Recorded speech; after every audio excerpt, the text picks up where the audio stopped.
Hello, girls. It's been a hot minute, I think, since last Monday, but I wanted to jump on here and do this fairly quickly because this might be one of those videos that I want to share with others, even those that are not in this group. First of all, many of you are in the phase 3 of this program, and you've gone through phase 1 and phase 2, and you're really working on the hormones, and I commend you for that. I hope it is going well. Again, you guys always know if you have questions to put them in this group and I can answer them. That's what this group is for. But if you don't ask, then I don't know to answer them. And so, just make sure that you're doing that. Make sure you're, communicating what you need so that you can get some help for that. But today I want to talk about honoring your body is knowing your body. And if you notice the message that I had placed in the group a little bit earlier was really about honoring your body and what that looked like. And honoring your body is knowing what your body needs when it needs it. And it takes time to do this. That's what we talked about in phase 1 and phase 2. As you guys did that, we're journaling and meditating. And then of course, as we got into phase 3, knowing about your cycle, whether or not you actually bleed or not, that's still, your body still is going through cycles of emotions throughout the month, and knowing what those are. Again, using your journal or using knowing when you're ovulating, in other words, doing an ovulation kit or getting tested and knowing those things. But honoring your body is knowing your body. And knowing your body is what this program is all about. It's not about a quick fix. It never will be. Knowing your body is truly a marathon. And you cannot sprint no matter how hard you try, how many different programs you do or how many different supplements you take. You cannot sprint a marathon. Just not physically possible. It's the same thing with knowing your body. You cannot sprint a marathon. You cannot sprint this situation. And that's why we go through phase 1 and phase 2 before we even start discussing and talking about hormones.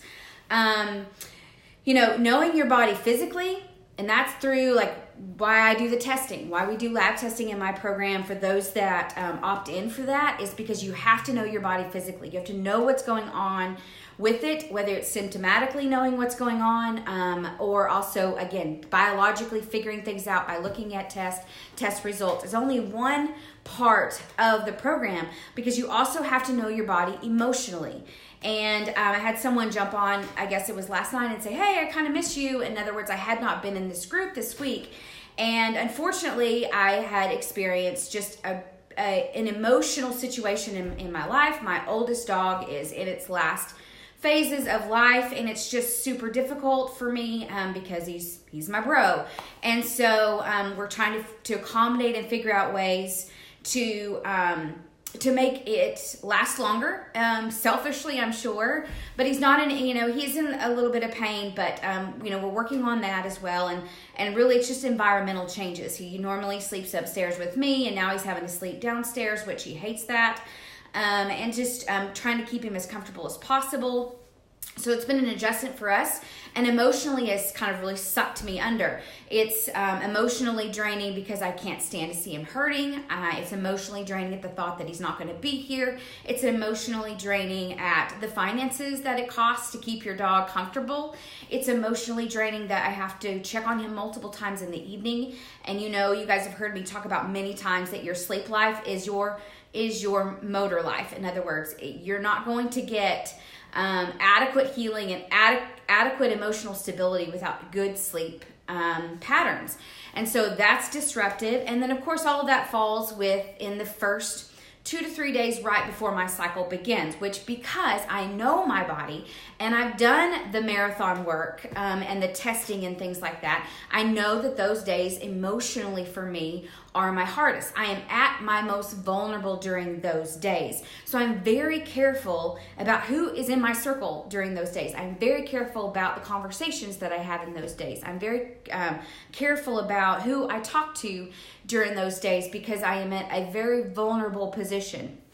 Because my estrogen levels are low, my progesterone levels are low, my sleep patterns are not great, and my body is not responding as good as it can be. It will pass, and I know that, and I know what I need to do to help it be as good as it can be. But still, I'm also very much aware of what I need to do outside of my circle to make the process as easy as possible. So I know all these things about my body, and that is how that's how healing happens. That's how living your best life happens. Because here's the thing, my definition of living my best life is to have the emotional capacity to show up to life, do all the things that I want to do in life, have the emotional capacity to show up there, and be able to do it at all stages, early, late, middle, whatever.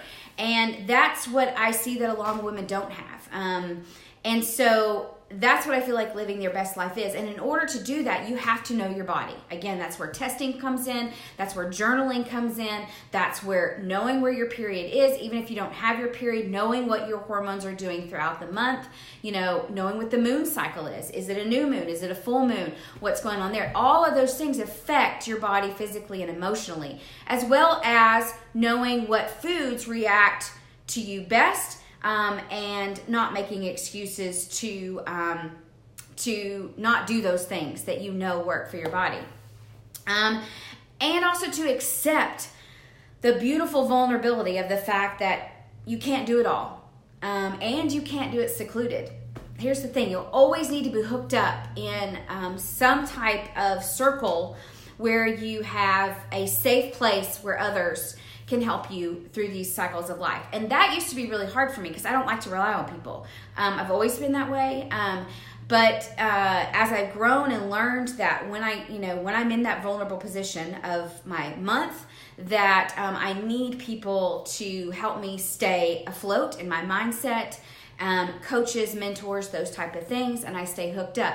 And I really think it's important for women to realize that they need those circles of support. It's just something that they do. And I think women tend to, a lot of times, either they will seclude themselves. They'll just, I don't want to bother anybody, or I don't want to, be a nuisance, or I don't want anybody to know that I'm experiencing these things. Or a lot of times what I'm seeing more often than not is women pushing through. And I think that comes from this culture change, this culture shift of being, I am the feminist, I am the woman that can do it all, I am the superhero of this family, of this life. And I really feel like that, although I get the message, and I think that women are very powerful, but part of our powerfulness is being aware of what our body needs, and a lot of times that's rest. A lot of times that is being vulnerable with other females. A lot of times that is recognizing that I can't do it all. And so that's really where our power is. I think also a lot of women like to keep up a certain image, a certain hustle, I guess you could say. In other words, they want everybody to be at work, that you can handle everything at work, and you can handle everything at home, and you can handle everything with your friends, and you can do it all. And you want to keep up this image. And for those, I usually tell, get off social media. And I don't mean social media like as in you're in this group, which is on Facebook, which is a social media platform. What I mean is scrolling through your news feed and comparing. It doesn't make any sense. It's not doing you any good. Find people, like groups and stuff that you can get into that give you good information of how you can learn about how to better your body and how to learn more about your body, and then leave the rest, unattended to, unlooked at, unscrolled through.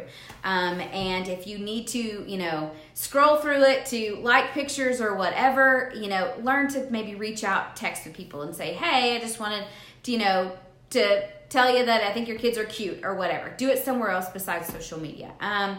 The other thing I think is, of course, that goes into that what people think of me. And women really struggle with that. It is, again, of our nature. We are nurturers. And so we really struggle more than I think that men do with that concept of what people will think of me. Driving an internal stress, which causes us to want to just outperform. We want to just, be the all, be the it, be the shiznit. And again, that's just going to destroy and break down your body and your health more than anything else. And then I really think that other one is that I'm the martyr mom. And a lot of women get pissed off when I say this, but I think a lot of women are like, well, I can't take care of myself. I don't have time because I have to take care of my kids. And unfortunately, that's not the truth. And you will always be a better mom taking care of your body, your emotions, being in tune with who you are. As a woman, you will always be a better mom than you ever would be, even if you stayed at home and attended to every single one of their needs psychologically and physically.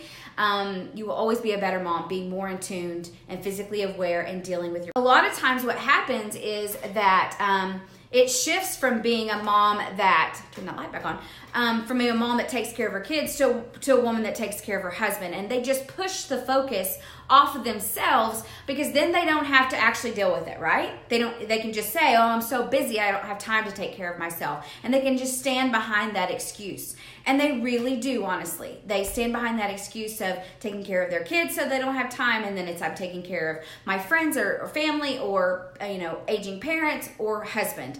And that's where they're always constantly standing behind something, and therefore they don't have to accept responsibility for taking care of their body.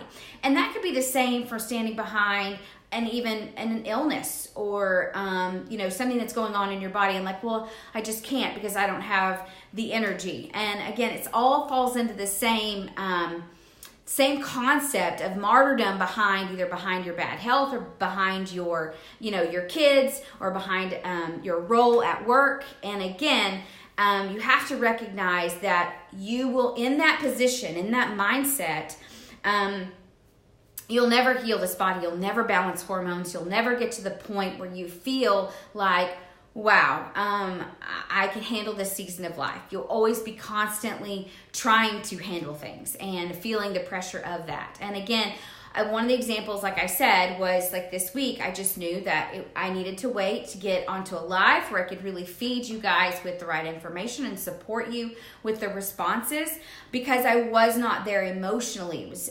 exhausted and so honoring that, whereas before I would have totally pushed through.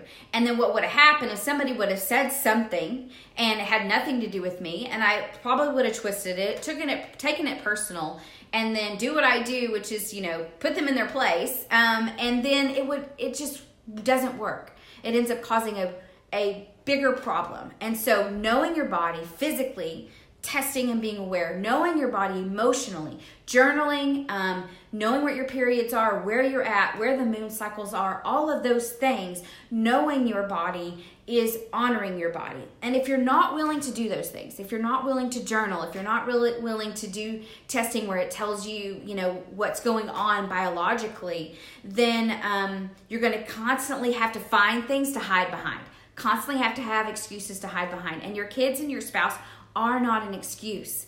And really that's what they end up being is an excuse. And so I encourage you to really think about that as a female, that if you really truly balance your hormones, if you really truly feel your best and live your best life, that you have to wrap your mind around honoring your body, being vulnerable when you need to be, staying hooked up in groups that support that. And I'm about to lose my battery. And then the mindset of it all, and then knowing your body physically and knowing your body emotionally. So again, I hope that this is helpful for you. Again, always let me know down in the comments. And if you guys are looking for more information about testing or whatever, you know how to message me and we can get started with that. All right, talk soon.